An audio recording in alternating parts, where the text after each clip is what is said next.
Deputado, o senhor reassume o mandato agora segunda-feira e já entra em pauta a reforma política que está em polêmica em todo o país, né? Com certeza. Primeiro, dizer que foi, assim, para mim, muito importante, muito produtivo esses 120 dias de licença, porque eu pude estar em praticamente 70 municípios da nossa região, entregando recurso, emendas, fazendo reunião com as lideranças.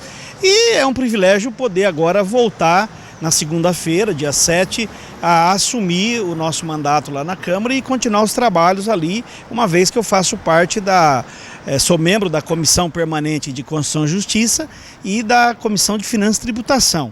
E é óbvio que vai estar em pauta a discussão com relação a um projeto, a mudança na lei, onde nós estabelece o sistema político do país. Mas a gente está muito tranquilo, até porque eu participei nesses primeiros 2 anos de mandato como membro da comissão especial formada na Câmara dos Deputados para estudar a reforma política. Então eu tive o privilégio em 2 anos participar dessa comissão, fomos estudar vários sistemas eleitorais de outros países, analisamos 5 países diferentes, fizemos audiências públicas em vários estados brasileiros, inclusive o Paraná nós fizemos, ouvindo a sociedade organizada, ouvindo os vereadores, ouvindo o judiciário, ouvindo a OAB, e nós temos um projeto, uma proposta de projeto de reforma política pronto lá na Câmara, que inclusive já foi lido em plenário agora em março. Então essa proposta da presidente de fazer um plebiscito com esse tempo que está se colocando é totalmente inviável.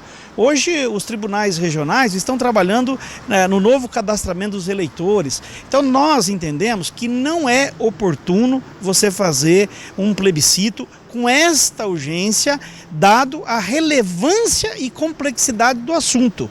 Então a gente já tem um projeto, acho que nós temos que amadurecer esse projeto, tem um projeto no Senado, nós precisamos agora ter uma comissão mista da Câmara e do Senado, aí sim ver os pontos divergentes. Por exemplo, no nosso projeto, nós estamos propondo o fim do suplente de senador. Mas quando eu proponho o fim do suplente de senador na forma que ele está, eu tenho que apresentar uma proposta nova. E nós temos uma proposta nova. A proposta é que na falta ou impedimento do senador eleito, assume a vaga o deputado mais votado do partido. E automaticamente sobe para deputado o primeiro suplente daquele partido. Ou seja, nós paramos de eleger suplente de senador membro da família, ou alguém que financia a campanha do senador. Já tem lá essa proposta. Quando fala fim do voto secreto, consultar a população, não vai dar tempo. Esse projeto do fim do voto secreto já está tramitando na casa, já foi discutido na reunião de liderança e já está para ser pautado. Então esse é um assunto que com certeza, e eu espero que nós consigamos aprovar o fim do voto secreto, defendo o fim do voto secreto, antes de um plebiscito. Isso vai acontecer. Um outro ponto que foi colocado pela presidente com relação ao sistema eleitoral, né? É muito complexo você falar em voto distrital, distrital puro, distrital misto, proporcionalidade, lista fechada, misto, lista fechada com voto no candidato. Nós já contemplamos no nosso projeto um modelo austríaco, que é o que assemelha mais com o Brasil, com as nossas necessidades aqui, onde nós estamos propondo um sistema misto entre lista fechada e o voto no candidato. Então o eleitor vai votar no partido que ele escolher pela questão ideológica e vota em um candidato que ele quiser, independente de partido. E aí nós temos eleitos, um da lista e outro que foi mais votado. Então com isso você quebrou aquela questão dos caciques dos partidos colocar aqueles que eles querem como primeiro da lista. Ok? Então a gente achou um equilíbrio. Com relação ao voto distrital, eu sempre defendi o voto distrital. Mas confesso a você que quando nós começamos a analisar a proposta do voto distrital, aonde que nós nos barramos? Lá no norte. Considerando os países norte e nordeste, você vai ter um desequilíbrio de força política muito grande, porque você tem centros como São Paulo, o próprio Paraná, uma concentração de eleitor muito grande. E aí eles não querem. Então você tem que buscar um consenso, primeiro no Congresso, pegar os pontos positivos do projeto da Câmara e o projeto do Senado, e aí depois de formatada uma proposta de lei, aí submeter a um referendo popular. Agora, para se submeter um projeto de lei a um referendo popular e não a um plebiscito, tem que ser um referendo popular, você precisa de uma campanha de esclarecimento, o debate com a sociedade organizada, o debate com os filiados dos partidos, para que a pessoa, na hora que ela for votar, ela tenha plena consciência daquilo que ela está votando. Porque é muito complexo, cara. Quando você fala em eleições, são vários fatores que interferem. Eu acho que o povo brasileiro precisa da reforma política. Agora, deixa eu te fazer uma pergunta. Vamos incluir no plebiscito, se for ter o plebiscito, o fim da reeleição. Por que não se fala nisso? Vamos acabar com a reeleição para o executivo, colocando um mandato de 5 anos. Eu sou favorável que para o legislativo, no meu caso de deputado, seja limitado a 2 reeleições. Aí ele tem que ficar um mandato fora e depois ele pode candidatar de novo. Vamos discutir isso. Por exemplo, se é para atender o anseio popular, e é uma bandeira que eu tenho defendido lá na casa, e o nosso partido tem defendido, que é a redução da maioridade para 16 anos. Poxa vida, então vamos ouvir a população, o que a população quer com relação à maioridade.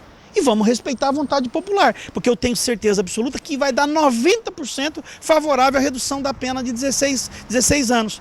Aí você podia perguntar para mim assim, Edmar, mas por que então não aprova a reforma política? Por que não aprova a redução da maioridade? Porque o governo não quer. Ou seja, um governo que tem 80% na base do Congresso, tudo o que ele quer votar, se concorda que ele tem condições de trabalhar para votar. Não houve mobilização do governo.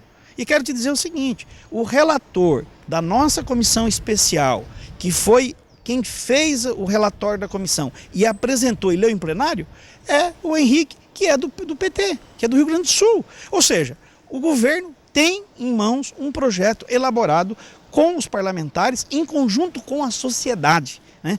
Então a gente precisa ter muita clareza, porque na minha visão há uma intenção de desvio de foco. Certo? Desvio de foco. E toda essa mobilização legítima da sociedade não pode ficar sem uma resposta. Eu creio que, inclusive, a própria mobilização, por exemplo, nós poderíamos incluir nessas manifestações a redução da maioridade para 16 anos. Podíamos incluir nessa manifestação o fim da reeleição. Rapaz, a reeleição para o executivo, ela é danosa, ela não pode. Então nós precisamos fazer mandato de 5 anos. Se o prefeito for bem, fizer uma excelente administração, ele vai conseguir eleger o seu sucessor.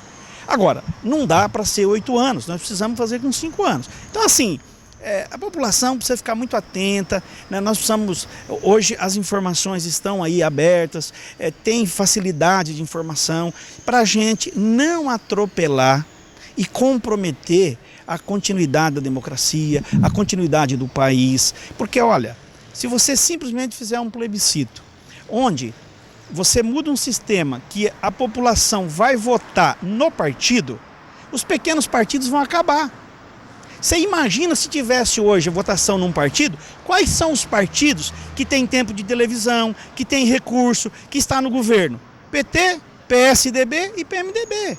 Com possibilidade do PT ter 51% das cadeiras, tanto nas câmaras municipais, na Câmara Legislativa Estadual, na Câmara Federal nos deputados e no Senado. Ou seja, como é que nós podemos ter um governo que tem maioria em todas as instâncias? Aí nós comprometemos a democracia. É só a gente olhar para a Venezuela, olhar lá para o chavismo, né? Nós precisamos ter cuidado, muito cuidado. Eu tenho uma preocupação muito grande, eu acho que nós precisamos fazer a reforma política. Por que também a gente não levanta a bandeira da reforma tributária, da simplificação dos impostos, de nós termos aí o imposto único, que é o IVA, que é o Imposto sobre Valor Agregado? Vamos discutir essas questões. Agora, o governo precisa querer realmente discutir e aí sim o Congresso tem certeza absoluta que está aberto e nós queremos fazer as mudanças que precisam ser feitas. Isso tem que ficar claro. Deputado, dá tempo para a unificação das políticas, das eleições? Dá. Esse é um tema que eu defendo na Câmara, que nós temos que avançar. nós não temos mais condições, o país não aguenta mais, as pessoas não aguentam mais, as instituições não aguentam mais, o custo da campanha é muito alto, nós precisamos unificar as eleições. O país para a cada 2 anos, você não pode contratar, você não pode licitar, você não pode fazer obra, sabe, está sempre amarrado os interesses de eleições que impede decisões que muitas vezes são amargas, então nós defendemos isso. Esse é um ponto que daria para incluir já nas próximas eleições de 2014. Já daria para 2014, se possível, nós pensarmos no mandato, ou nesse que está em vigor para o executivo de 6 anos, para a gente unificar as eleições lá em 2018. Em 2018 a gente unificaria, teríamos uma eleição fechada no país para todas as instâncias. Eu defendo isso, acho que é o momento da gente fazer. O senhor acredita que isso passa lá no Congresso Nacional? Olha, isso tem ambiente para passar, tá? Assim, em todas as discussões que nós tivemos, esse é um ponto da reforma política que está prevista na proposta que nós fizemos e que, de certa forma, tem uma grande maioria que concorda e entende. Uma outra coisa que precisa esclarecer bem, tá certo? É a questão do financiamento público de campanha. Se hoje você for na rua e fizer assim, olha, você é a favor ou contra o financiamento público de campanha? A grande maioria vai ser contra o financiamento público de campanha. Agora, nós precisamos esclarecer o que é o financiamento público de campanha. Por exemplo, você sabe que o horário gratuito de televisão para eleição não é gratuito coisa nenhuma, ele é pago com imposto do cidadão, tá certo? Agora, veja bem, hoje prevalece numa eleição, por exemplo, para deputado federal, para deputado estadual, para senador, né, para presidente da República, o poder econômico. Então, ou o candidato tem recurso para fazer a campanha, ou ele se obriga a atrelar a determinados grupos econômicos e ele passa a ser um lobista desse grupo econômico dentro da casa. Na medida que nós fazemos o financiamento público de campanha, unificamos as eleições, é mais barato nós termos o financiamento público, e eu defendo misto, com a doação só de pessoas físicas. Então vamos buscar recurso da pessoa física. As pessoas físicas, que está no nosso projeto, não doa mais para o candidato, faz a doação para o partido, a campanha é organizada pelo partido, né, dentro dos limites estabelecidos para o TRE. Aí nós vamos abrir possibilidade, Carlos, para que pessoas que têm o ideal de servir na política, para uma pessoa que tem competência, que tem experiência, que tem militância, mas que não tem o poder econômico, poder participar em condições de igualdade. Porque hoje não pode, infelizmente, não permite, a pessoa não avança, a não ser que ela seja uma celebridade, como o Romário, como o Tiririca, aí é diferente. Mas você pega aqui, de repente, um professor da universidade, um cara que poderia dar uma contribuição tremenda para o país, ele fica limitado na participação política hoje. Então a gente precisa discutir com propriedade, fazer o entendimento do que é o financiamento público de campanha. Porque se você perguntar seco, o pessoal vai dizer, não, nós vamos gastar dinheiro para fazer campanha. A gente precisa avaliar isso, entendeu? Por isso que você não pode fazer um plebiscito em 70 dias, é brincadeira. Nós precisamos trabalhar esse sistema, nós precisamos discutir com a comunidade, nós precisamos reunir a sociedade organizada e discutir esses pontos. Aí nós vamos chegar a um consenso. Se a decisão for não, é não. Se for sim, é sim. Mas você concorda que nós temos que ter todos os elementos, todas as informações, para daí a população poder votar e tomar uma decisão com consciência.